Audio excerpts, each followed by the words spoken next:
let's leave G8 aside then and talk about Bernanke. He faces the press on Wednesday, the two-day meeting. Can he recalibrate the expectations of the markets? I think there's a view in the market that he should delay the whole sort of tapering idea, and that he possibly could, but they're not actually certain that that will be the case. And I think that's what's continuing to cause the jitters in the market.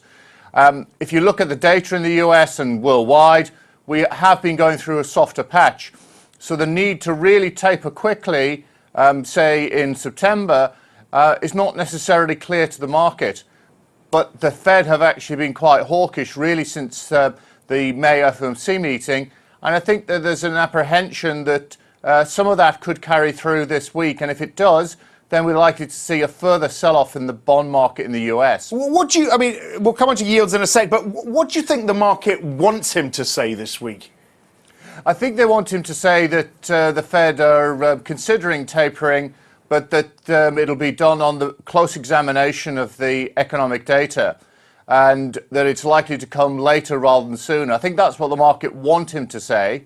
Given the fireworks that have been triggered really by the Fed since the last FOMC meeting and since the testimony on the 22nd of May in front of the GEC.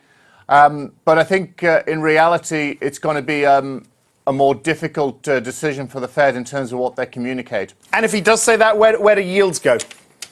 Well, if he broadly maintains the tone that he's maintained, then yields will spike higher still. Up towards 240 for 10-year US yields. If he really tapers back the talk on tapering, then we could well see a bit of a relief rally, but it won't be substantive. Just a quick final word on China and the bigger context China story. There's been a squeeze higher of the overnight rate. There is a worry about shadow banking. Where does this fit into the equation now? China's very important because it's not only the prime driver of global commodity demand, but it's also an engine for Asian growth. And Asian growth has been the real sort of star story since 2008. And if we've got China and Asian growth spluttering, it's actually a big threat to the global recovery. So it's not just about the shadow banking system, which is a concern, but it's also about the wider transition of China to a slower growth. And they're finding it difficult to keep growth up.